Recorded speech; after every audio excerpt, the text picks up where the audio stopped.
The other big media yarn, or interesting at least, media yarn of the week, I don't know how big it is, but it's interesting, was Jack Cowin going on the Fairfax board, or being invited onto the Fairfax board. Now, there were two analyses of this.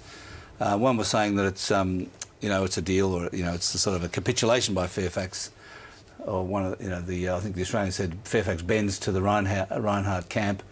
But there was another interesting analysis from Liz Knight in the Fairfax papers on Friday, in which she was saying that it actually was a cunning plan by Roger Corbett to win Jack Cowin over to his side, and that Gina Rinehart wouldn't be happy about Cowin going on. So I don't know. Where do you guys sit on that?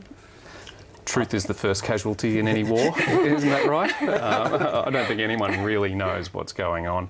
It's clear there's ducks and drakes that are being played all over the place. I mean, for me, it just seems inconceivable that on one day, Mr. Cowin, who is, I'm sure, very independent of mind, goes from being Gina's candidate to being independent. So, I mean, he does have a conflict. He's a director of Channel 10, which is competing for the same advertising dollar. The question is how he manages that conflict. Presumably it's manageable.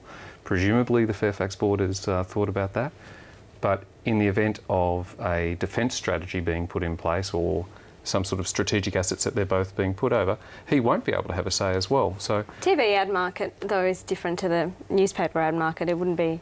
I mean, I know there's a level of competition there, but... He wouldn't have to leave the room too often. I mean...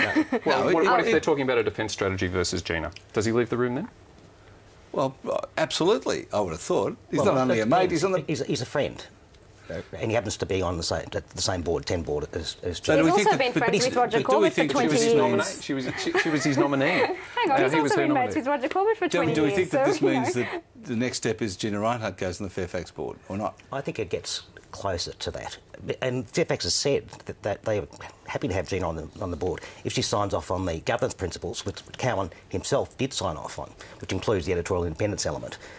So Fairfax has said the door's open if you want to dot the i's and cross the t's and come through. But in terms of the conflict, where you see conflict, the Fairfax board sees media expertise, and they don't have a lot of it.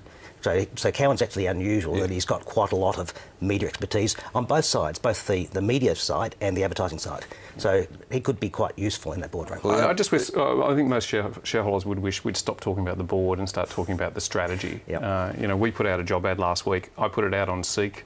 The last time I read the newspaper, the Age and Sydney Morning Herald, I didn't pay a dime for it, I just read it online. So something's happening there that the board, while they're playing all these games... I tell you what, in the context of Gina not being able to get on the board, or having trouble getting on the board with 15%, Paul Little was saying this week he's got 5% of toll, and he says, "Oh, well, I'm going to sell if I can't get on the board because I don't want to be, I don't want to just have to rely on publicly available information." What does that say about the level? That is extraordinary, isn't it? It is. What it says is that he's not getting PR advice anymore, because that is just a ridiculous thing to say.